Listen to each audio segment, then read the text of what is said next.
At Augmented Learning Systems, we strive to make technology assist in learning of individuals with special needs, and so as to envision inclusive education by providing them appropriate resources. We aim at creating accessibility for individuals with special needs through assistive technologies so as to make them or to give them opportunities to thrive academically. Hence, our ultimate goal is to bridge the gap between the special schools and the mainstream schools. Apart from providing physical accessibility, it is very essential that we need to identify the barriers which limits the academic performances of children with special needs. In other words, we aim to create cognitive accessibility. Cognitive accessibility is a very broad terminology which includes the integration of visual, auditory, processing and perception. Our children may have difficulties in one or more of those areas. So, identifying and designing a lesson or a module in order to meet the particular need is quintessential.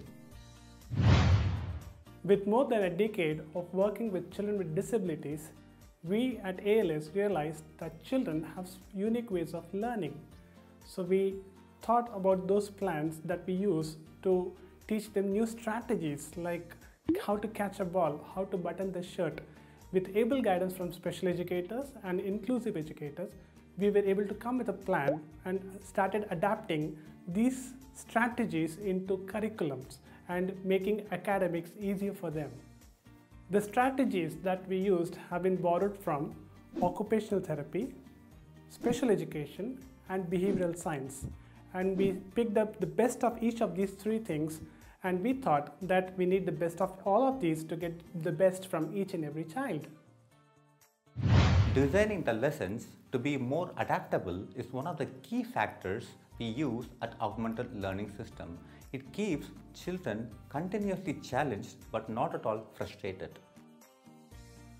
A skill becomes a concept only when it is learned and applied in a variety of ways. For example, a child who is shown a red color car, a red color cap or red color shoes will be able to identify red color as a concept.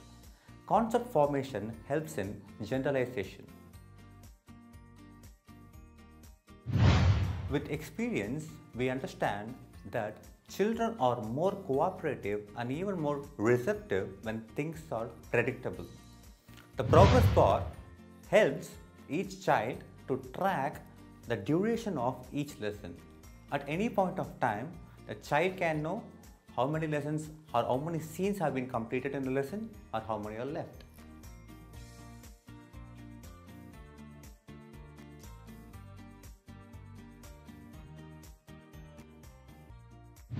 We learn a new task by a method called trial and error learning. Now what does it mean? It means that whenever we learn a new task, we make mistakes, and these mistakes eventually help us to do the things the right way. And this is important for permanent learning, because if I'm teaching a task to a child, he's learning it as a matter of fact. He just memorizes those tasks, and this doesn't stay longer.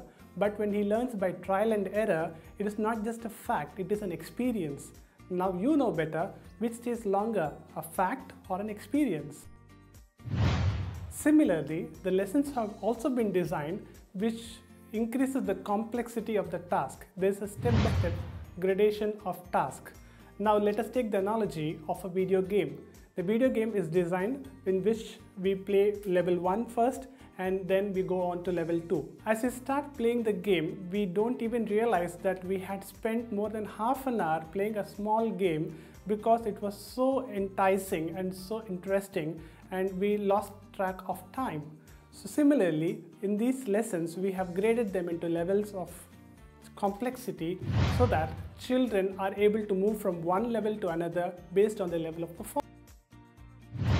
When my son was young, I was looking for an app that could make learning easy and fun. We at ALS had tried hard to make the lessons in that way. The lessons are simplified with a clear focus on understanding. The lessons move in direction from known to unknown. Only one variable is introduced at a time. This helps the children to understand and retain the basic concept before the advanced concepts are added. Self-learning can happen only when the feedback that is provided to the child is given in a way the child understands. This will encourage independent work practice and the child does not have to depend on an adult for learning. Care has been taken to make the entire course user-friendly. Language-based instructions are supplemented with visual instruction to help children understand and learn on their own.